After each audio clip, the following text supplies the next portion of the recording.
जिंदाबाद है अपने ओबरा क्षेत्र से। हाँ प्रकाश चंद्र के क्यों बरगला रहे? पहले जातियों में बांट करके बरगलाए, फिर आरक्षण पर सवाल उठा करके आप लोगों को बरगलाए। सब बदलाव होगा, सब कहते हम 12 बजे जिताएंगे, हम 10 बजे जिता देंगे। मेरी जो जिम्मेवारी है, मैंने जो बीड़ा उठाया है लोगों के समाज के कल्याण के प्रति, वो निरंतरता में चलता ही रहेगा। एकदम जीत रही है सर। कौन जीत रहा है? प्रकाश भैया। जो सिर्फ समाज की बात करता हो, जो सिर्फ क्षेत्र की विकास की बात करता हो, ऐसे लोगों को राजनीति में आना चाहिए। जी नमस्कार, मैं हूं राज पाठक और आप देख रहे हैं बुलेट न्यूज टीवी। देखिए इस वक्त औरंगाबाद में है।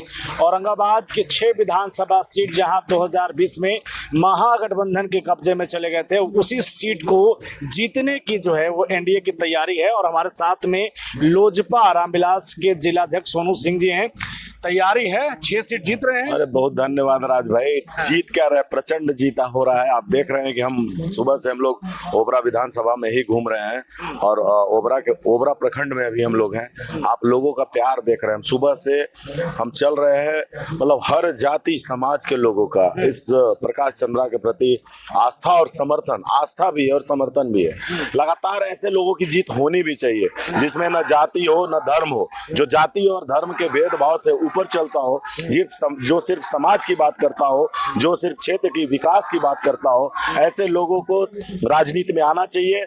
और उस क्षेत्र के सभी जाति धर्म के लोगों को ऐसे व्यक्ति के व्यक्तित्व पर भरोसा करना चाहिए और उसको विधानसभा भेजना चाहिए, ताकि क्षेत्र एक ना सिर्फ क्षेत्र में केवल लोगों का काम हो, बल्कि एक विकसित क्षेत्र के रूप में जाना जाए।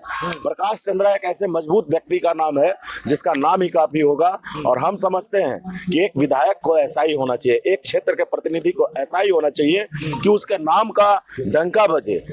जो शोषित पीड़ित वंचित लोग हैं उनका भी काम सिर्फ उसके प्रतिनिधि के नाम पर हो जाए। और लोगों को ऐसे समय की परिकल्पना करनी चाहिए कि किसी भी पैरवी के बिना सरकारी अस्पताल हो या फिर अन्य कोई सरकारी संस्थान हो, सिर्फ ये जान करके उसका काम हो कि इस क्षेत्र का विधायक बहुत मजबूत है, प्रकाश चंद्रा जैसे व्यक्तित्व के व्यक्ति का ये क्षेत्र है, इसलिए इसमें किसी तरह के किसी भी लोगों से किसी भी काम से समझौता न करें। एनडीए का 6 सीट पर चर्चा हम कर रहे थे। प्रकाश जी के बारे में तो बात करेंगे। आप भी टिकट के दावेदार थे औरंगाबाद से और आप ओबरा में घूम रहे हैं, इस वजह से कि टिकट नहीं मिला इसलिए नहीं, गलत बात। मैं अपने पार्टी के प्रति समर्पित कार्यकर्ता हूँ। मुझे टिकट चाहिए थी। ये आवाज आ रहा है ना कि अंदरूनी कलह चल रहा है एनडीए में, औरंगाबाद में उस तरीके। आप आश्वस्त रहिए। सोनू सिंह, चंद्रभूषण सिंह सोनू एक ऐसे व्यक्ति का नाम है जो समाज सेवा विधायक बन करके करना तो चाहता था, लेकिन आप देखे होंगे कि टिकट नहीं मिलने के बाद भी कल रात को भी 12 बजे मैं सदर अस्पताल में था। मेरी जो जिम्मेवारी है, मैंने जो बीड़ा उठाया है लोगों के समाज के कल्याण के प्रति, वो निरंतरता में चलता ही रहेगा। और पद प्रतिष्ठा की चाहत उसको होती है जिसको पद के माध्यम से कहीं काम करना होता है। चंद्रभूषण सिंह सोनू इतना मजबूत है कि अपने लोगों के लिए, अपने लोगों की आवाज बन करके समुंदर में भी छलांग लगा करके तैर के बाहर निकल जाएगा। 4 सीट आप लोग पिछले बार लड़े थे औरंगाबाद का, 1 सीट पर आप लड़ रहे हैं लोक जनशक्ति पार्टी। तो ये 3 लोग कैसे सपोर्ट में हैं? ये बिल्कुल ये गठबंधन की ताकत है। ये आदरणीय प्रधानमंत्री, यशस्वी प्रधानमंत्री की ताकत है। ये नीतीश जी की ताकत है, हमारे चिराग पासवान की ताकत है, ये उपेंद्र कुशवाहा जी की ताकत है, ये जीतन राम मांझी जी की ताकत है। हम लोग सब जाति का एक सामंजस्य स्थापित कर करके एक मजबूत समाज और मजबूत बिहार बनाने का संकल्प लेकर के चले। उसमें भी हमारा बिहार फर्स्ट और बिहारी फर्स्ट का जो नारा है, वो बिहार को विकसित राज्य बनाने में आप देखिएगा अपनी महत्वपूर्ण भूमिका निभाएगी। ओबरा पे चर्चा कर रहे थे आप। लोक जनशक्ति पार्टी पिछले बार दूसरे नंबर पर रही थी, बड़ा अंतर था। महागठबंधन ने ऋषि जी को फिर भेज दिया है, अंतर पटेगा? कंपटीशन देख रहे हैं क्या है? जनता त्रस्त है। देखिए, एक विधायक का काम होता है जनता के बीच में रहना, उसके हर सुख दुख में शामिल होना, जो उन्होंने नहीं किया। और हमारे प्रकाश चंद्रा जी को आप देख लीजिए, फिर भी तेजस्वी भेज दिए यहाँ पर। तेजस्वी उनको जिसको जाति की राजनीति करनी है वो करेगा। जाति की राजनीति, जिसको सर्व समाज के विकास की राजनीति करनी है वो एनडीए के रूप में आप देख रहे होंगे। आप एक चीज देख रहे हैं ना कि नरेंद्र मोदी के द्वारा जो दिए गए योजनाएं हैं पूरे भारतवर्ष के लिए, वो जाति और धर्म पूछ के किसी को दिया जा रहा है? तो बताइए, महिला को जो सम्मान मिला है वो किसी जाति को पूछ करके दिया जा रहा है? तो बताइए। नीतीश कुमार के द्वारा जो योजनाएं चलाई जा रही हैं, अगर किसी व्यक्ति को जाति के तो पूछ करके दिया जा योजनाओं पे ये कह रहे हैं कि अब हर घर में सरकारी नौकरी दे देंगे तेजस्वी, महिलाओं को 2500 रुपया दे देंगे। ये चुनौती नहीं बनेगा क्षेत्र में? जैसे देखिए 9वीं फेल जैसे बोला गया था उनको, तो ऐसी ही बात करेंगे तो लोग 9वीं फेल ही मानेंगे ना। आपको एक पढ़ा लिखा, आप अपना बजट भी देख करके बात कीजिए ना, कहाँ से दे दीजिएगा आप सरकारी नौकरी? क्यों बरगला रहे? पहले जातियों में बांट करके बरगलाए, फिर आरक्षण पर सवाल उठा करके आप लोगों को बरगलाए, अब आप घर में नौकरी कहाँ से दे दीजिएगा? हमारे घर का बजट 2 लाख रुपया का है, हम 20 लाख रुपया का परिवार को कल्याण कैसे कर देंगे? आप समझिए, आप एक मालिक के पद की चाहत रख रहे हैं। सीएम होता है वो केयर टेकर होता है, वो एक मालिक के रूप में, एक सेवक के रूप में मुख्यमंत्री बनता है। मुख्यमंत्री कोई ऐसा पद नहीं ना है कि आप डिक्टेटर हो गए, जनता मालिक है 5 साल में आपको जवाब दे देगी। तो मालिक कभी डिक्टेटर बनेगा तो फिर बहुत मुश्किल होती है। एक सवाल और सोनू जी मन में आ रहा था, चिराग जी बोल रहे थे कि हमको बिहार बुला रहा है, बिहार आना चाहते हैं। ऐसा क्या हो गया कि चुनाव हर कोई लड़ रहा है, बिहार नहीं आ पाए चिराग जी, उम्मीदवारी नहीं कर पाए, बल्कि कहा गया था कि वो विधानसभा चुनाव भी लड़ेंगे। क्यों? आप ऐसा क्यों? एक बात उनका सुने हैं, हाँ। एक बात सुने हैं, बनेंगे ना चिराग पासवान, बनेंगे ना चिराग पासवान, बनेंगे ना चिराग पासवान। तो आज 29 सीट में चिराग पासवान बन के खुद स्वयं वो चुनाव लड़ रहे हैं। और सिर्फ 29 नहीं, वो हर सीट पर, वो जहां भी जाते हैं, चाहे अपनी सभा हो अपनी पार्टी की या फिर एनडीए गठबंधन की सभा हो, वहां जहां जाते हैं बोलते हैं बनेंगे ना चिराग पासवान। तो आज 243 सीट पर चिराग पासवान चुनाव लड़ रहा है। अधूरा रह जाएगा मुख्यमंत्री बना, जब बिहार नहीं आ रहे तो चिराग, ये बताइए ना। सब सपना कैसे अधूरा रह जाएगा? वो सीएम के रूप में बोले हैं कि नहीं रहे, दिल्ली में बैठे हैं। दिल्ली में कहाँ बैठे हैं सर? और ये 29 जो, और ये जो 29 जो चिराग पासवान है, ये कहाँ जाएंगे? ये 29 चिराग पासवान है, 243 होगा चुनाव नहीं, वो 243 सीट चिराग पासवान है।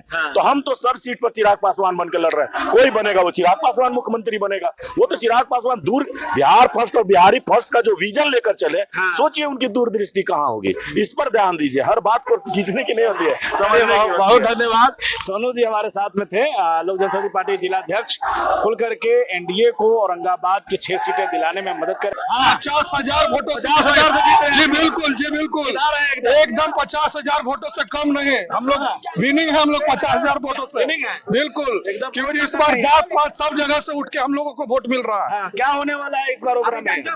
जिंदाबाद है अपने ओबरा क्षेत्र से। हाँ, प्रकाश चंद्र के अबरी 12 बजे सबका हम लोग 10 बजे डंका बजा देंगे। हाँ, अरे पूर्व विधायक करे बहुत काम किए हैं भाई। कैसे काम किए हैं? जी बोले बहुत न रोड है, न नाली है, न गली है। हाँ। तो काम कैसे किए? खाली मुहुआ से काम किए हैं, काम नहीं किए हैं। कुछ नहीं किए हैं। इसमें बदलाव होगा, इस बार बदलाव होगा। सब कहता कि हम 12 बजे जिताएंगे, हम 10 बजे जिता देंगे। क्या होगा इस बार ओबरा में? बदलाव होगा, प्रकाशमय होगा। प्रकाशमय? हाँ, प्रकाशमय होगा। चलिए, तो ये ओबरा है, और ओबरा इस बार रिकॉर्ड बनाने का, और कुछ ग्रामीण है। आइए इधर, ग्रामीणों से थोड़ा बात कर लेते हैं। हाँ, ग्रामीणों से बात करते हैं, लोगों से बात करते हैं। क्या नाम है आपका? मेरा हाँ, हरेंद्र यादव। क्या करते हैं हरेंद्र जी? देखिए, अभी पढ़ाई लिखाई करते हैं। पढ़ाई वोट देते हैं आप? वोट तो अभी नहीं दिए हैं, लेकिन इस बार नाम जुट गया है तो देंगे। हाँ। क्या माहौल है ओबरा में, बताइए आप। माहौल जी लोग आ रहे हैं। माहौल तो सर हम इस बात बोल रहे हैं कि मतलब चुनाव होता है तो हर बार मतलब नेता लोग आते जाते हैं, लेकिन विकास की बात नहीं करते हैं। तो हम कह रहे हैं कि हम लोग पढ़े लिखे लोग हैं, हम लोग के काम चाहिए, विकास चाहिए, रोजगार चाहिए, नौकरी चाहिए। तो यही हम लोग का भी। ओबरा में क्या लग रहा है, कौन नेता भविष्य देख रहा है आप लोगों के लिए, कौन सोच रहा है? सर हम तो राजनीति करते नहीं हैं, फर्स्ट बार यहाँ पर आए हैं, तो हमको उतना पूरा पता नहीं है राजनीति के बारे में। देखिए कौन जीतते हैं, कौन क्या होगा इस बार बाबा, क्या होगा यहाँ ओबरा में, ये बताइए। जी ठीक है, आप प्रकाश चंद्र आए हुए थे, क्या होने वाला है? ऋषि बाबू अभी तो है, ये हैं। अब अबरी में तो प्रकाश के नंबर है। प्रकाश जी? हाँ, प्रकाश जी नंबर है। एकदम सवाल कर दिया। क्या बाबा, क्या भाई जीत रहे हैं, प्रकाश चंद्र यहाँ से एकदम निकाल रहे हैं। प्रकाश चंद्र, तो क्या होगा इस बार ओबरा में? एकदम जीत रही है सर। कौन जीत रहा है? प्रकाश भैया। और ऋषि जी? ऋषि जी तो अभी ये कुछ के पास नहीं है, कुछ पास नहीं है, नहीं है, कोई पार्टी नहीं है। हाँ। तपस्या करने जा रहे हैं ऋषि जी, अब तपस्या करने के लिए जाएंगे। हाँ, यहाँ से उनको भेज दिया जाएगा। मौका नहीं दिया आप लोग? नहीं, भेज दिया जाएगा। प्रकाश चंद्र का क्या, क्यों प्रकाश चंद्र? प्रकाश चंद्र भविष्य में भी काम आएंगे, वर्तमान में भी आएंगे और आगे भी आते रहेंगे। हाँ बताइए क्या है? ऋषि आगे तो जूता बजेगा। कहे ऐसे कर रहे हैं आप? कुछ भी है गाँव में नहीं है, पूरे पंचायत में नहीं है। नहीं है, नहीं है। अपने अपने नजदीकी आदमी चाहिए, वो दूर वाला है। जीत के गए हैं तो से आते जीत नहीं है। है तो नहीं है। हाँ चलिए तो देखिए ये हम लोग और ये माहौल बना हुआ है, लगातार बने रहिए, देखते रहिए बुलेट न्यूज़ टीवी।